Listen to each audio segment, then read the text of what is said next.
Saat ini kamu sedang mendengarkan radio statistik.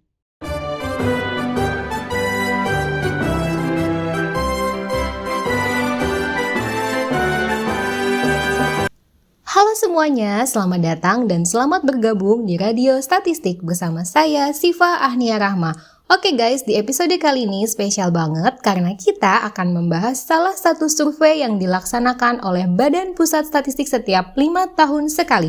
Dan survei ini akan kembali dilaksanakan pada tahun 2022. Survei tersebut adalah survei biaya hidup. Biaya hidup siapa ya yang mau kamu tanggung? Nah, dan yang lebih spesial lagi, di episode kali ini saya berkesempatan untuk mengikuti rapat persiapan SBH 2022 yang dilaksanakan oleh BPS Provinsi Kalimantan Selatan. Nah, kalian pasti penasaran banget kan? Kalau gitu, tonton video ini sampai akhir ya. Dan jangan lupa tekan tombol subscribe-nya agar kalian dapat notifikasi apabila kami update video terbaru. Check it out.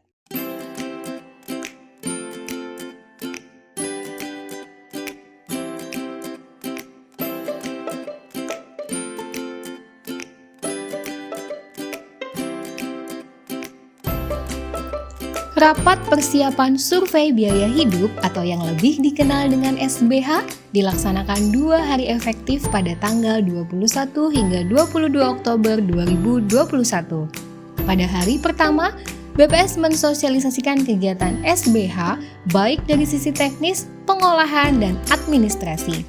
Selain itu, ada juga paparan dari Bapeda Provinsi Kalsel yang membahas tentang pemanfaatan data inflasi dalam penyusunan perencanaan dan evaluasi pembangunan daerah. Dan ada pula paparan dari Dinas Perdagangan Provinsi Kalsel yang membahas tentang peran Dinas Perdagangan dalam rangka menjaga stabilitas harga di Kalimantan Selatan.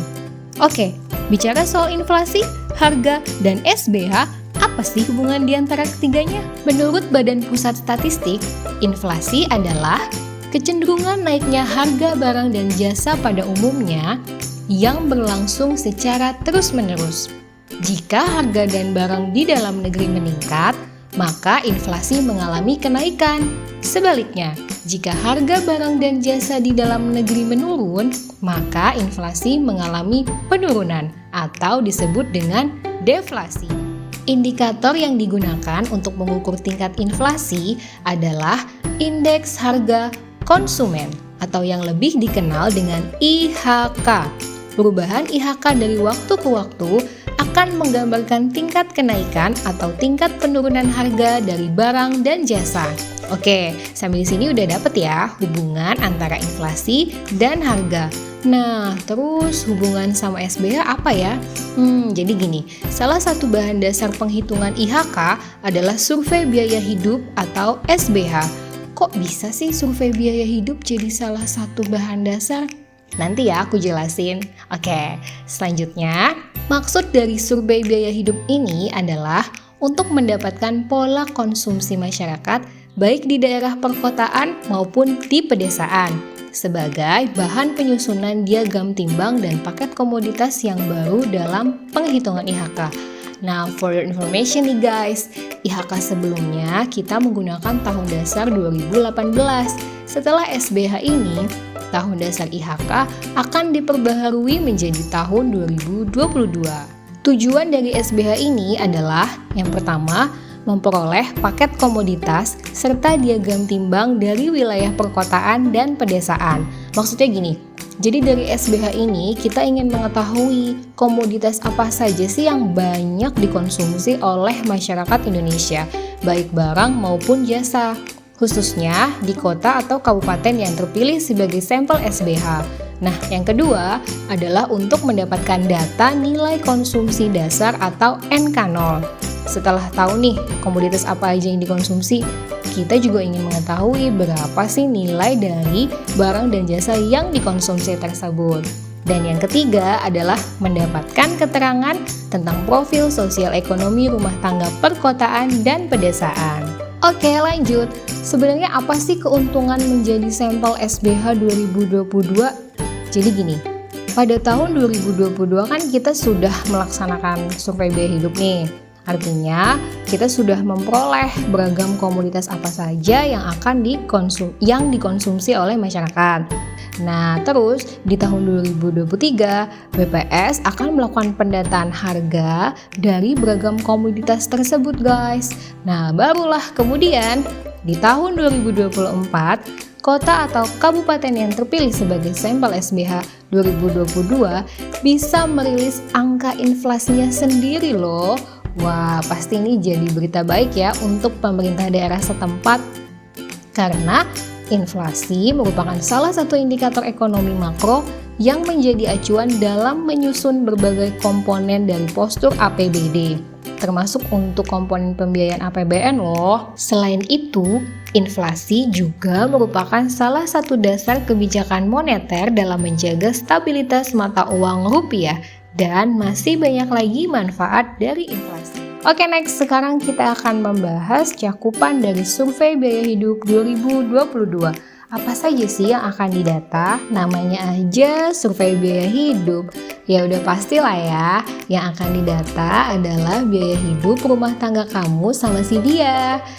Tapi kalau kamu masih jomblo sih, hehehe, lain lagi ceritanya.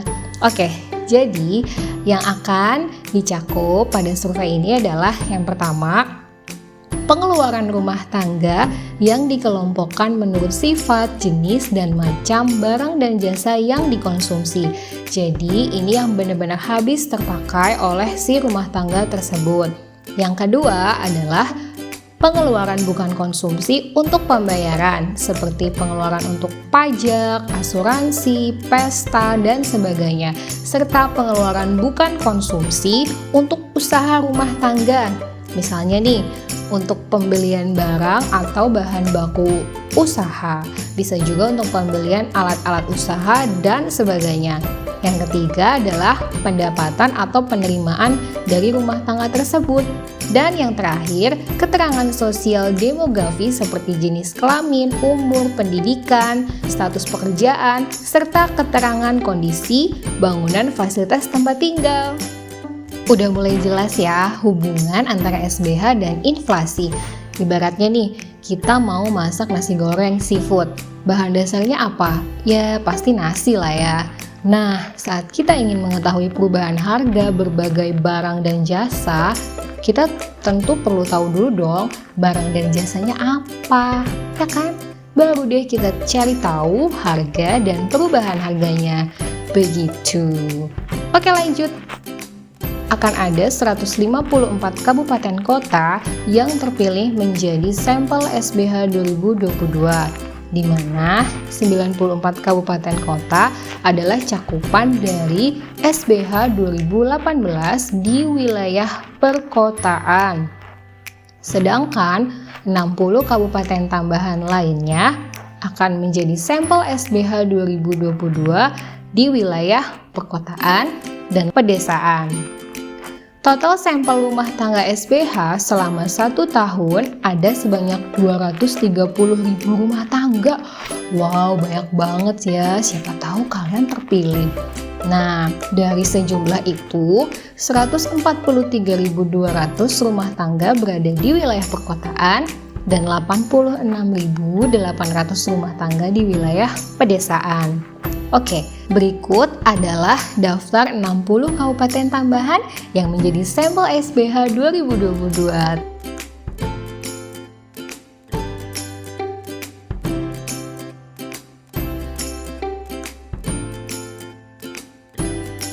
Tanah Laut juga termasuk loh. Wah, nantinya Tanah Laut akan punya angka inflasi sendiri deh. Kabupaten kalian masuk nggak?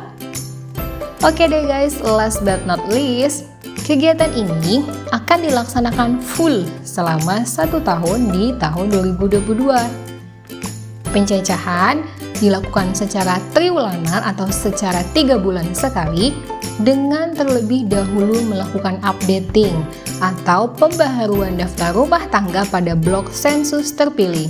Updating untuk triwulan 1 akan dilakukan pada minggu pertama bulan Desember 2021. Wah, sebentar lagi ya berarti. Oke guys, cukup sekian untuk episode kali ini. Nanti kalau kalian terpilih sebagai salah satu responden SBH, please banget terima kedatangan petugas BPS serta berikan jawaban yang jujur dan lengkap ya, karena setiap informasi yang kalian berikan sangat menentukan kualitas data dari survei biaya hidup 2022. Dan thank you so much buat kalian yang udah nonton episode kali ini. Jangan lupa like, comment, and subscribe YouTube channel ini ya. Dadah!